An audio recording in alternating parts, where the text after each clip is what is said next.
patuloy pa rin na pag-iral ng tatlong iba't ibang weather systems po sa ating bansa.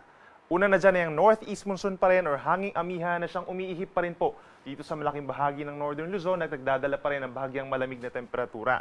Yung atin namang mainit na hangin galing sa silangan, also known as the easterlies, nakakaapekto sa malaking bahagi ng Visayas and Mindanao at nagpapaulan din po sa may eastern sections. At ang pangatlo ay ang shear line. Ito po yung linya kung saan nagtatagpo ang malamig na hanging amihan at ang mainit na easterlies. At pag nagsama po itong mainit at malamig na hangin, makakaasa po ng mga kaulapan at mga pag-ulan. Kitang-kita dito sa ating latest satellite animation, patuloy yung mga pag-ulan in some areas of central and southern Luzon. At base pa rin sa ating latest satellite animation, wala po tayong namamataang bagyo na papasok ng ating Philippine Area of Responsibility hanggang sa weekend. Magiging maulan pa rin po in many areas of Luzon dahil pa rin yan sa northeast monsoon. Isa na yan ng amihan at ang magdadala ng mga mahina hanggang katamtamang ulan ay dito pa rin po sa may areas ng Cagayan Valley at ilang bahagi ng Cordillera Administrative Region, kabilang ng Kalinga, Apayao, Mountain Province at Ifugao. So mag-ingat pa rin po sa banta ng mga baha at pagguho ng lupa lalo na sa may areas ng Cordillera and Caraballo Mountain Ranges. Samantala dito naman po sa ilang bahagi ng Cordillera Region, Benguet, Abra, Ilocos Region, at itong kaliwang bahagi po ng Central Luzon, kabilang ng Zambales, Bataan, Pampanga, and Tarlac, ay bahagyang maulap hanggang maulap ang kalangitan at sinasamahan pa rin po ng pulupulong mga mahihinang pag-ulan lamang epekto ng northeast monsoon.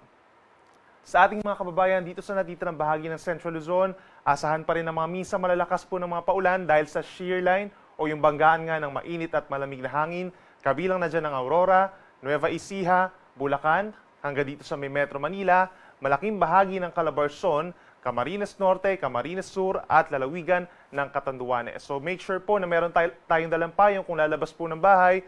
Possible yung more or less 100 millimeters na dami ng ulan that is moderate to heavy or hanggang intense rains at times sa may Quezon, Aurora at Camarines Norte, habang meron tayong mga moderate to heavy rains dun pa sa ibang nabanggit natin ng mga lugar, kahit mag-ingat pa rin po sa banta ng baha at pagguho ng lupa. Sa natitirang bahagi po ng Luzon, kabilang na dyan ang Mimaropa at natitirang bahagi ng Bicol Region, bahagyang maulap hanggang maulap pa rin ng kalangitan at sasamahan lamang yan ng mga pulupulong mga paulan or pagkidlat pagkulog, mataas ang tsansa pagsapit po ng hapon hanggang sa gabi.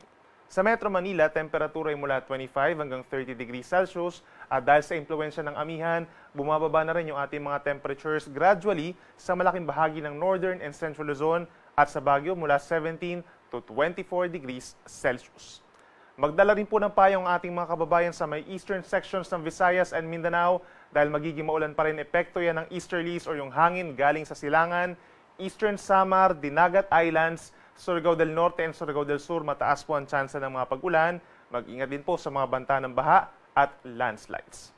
Ang natitirang bahagi ng Visayas plus lalawigan ng Palawan, bahagyang maulap hanggang maulap ang kalangitan sa umaga, pero aasahan din po ang mga pag-ulan pagsapit na tanghali hanggang sa gabi, lalo na sa may southern portions ng Visayas, itong mga areas po ng southern Leyte hanggang dito sa may Bohol, southern Cebu at timog na bahagi pa ng Negros Island Region. Kabilang rin dyan yung mga areas po na affected ng Bulkang Kanlaon. Makakaasa po tayo ng mga pag-ulan dyan. Habang dito sa natitirang bahagi ng Mindanao, bahagyang maulap hanggang misa maaraw naman sa umaga, pero may mga areas din po pagsapit na ng tanghali hanggang sa gabi yung kakaroon ng mga kalat-kalat na mga ulan at mga thunderstorms. Kabilang na dyan ang natitirang bahagi pa ng Caraga Region at ng Davao Region, at dito rin sa may southern portions, Basilan, Sulu, Tawi-Tawi at southern portion ng Soc-Sargen. Temperature natin sa may Palawan, posible pa rin ang medyo mainit hanggang 32 degrees Celsius na temperatura. Sa malaking bahagi po ng Visayas mula 26 hanggang 31 degrees Celsius. Habang dito naman sa Mindanao mula 25 degrees, pero pinakamainit pa rin sa may Zamboanga City and Cotabato hanggang 34 degrees Celsius. Para naman sa mga maglalayag nating kababayan, wala naman tayong nakataas na gale warning dahil hindi pa ganun kalakasan talaga yung amihan for now. But yung ating mga pag-alon dito sa malaking baybayin po ng Luzon, plus the eastern seaboards of Visayas and Mindanao, medyo maalon na hanggang 3.4 meters or nasa isang palapag po ng gusaling taas ng mga pag-alon sa malayong parte ng karagatan. Kaya't mag-ingat po, posible pa rin pagbawalan yung mga small sea vessels natin, magiging delikado yung mga pag-alon. But dito sa natitirang baybayin po ng Visayas and Mindanao, banayad hanggang katamtaman ng taas ng mga pag-alon.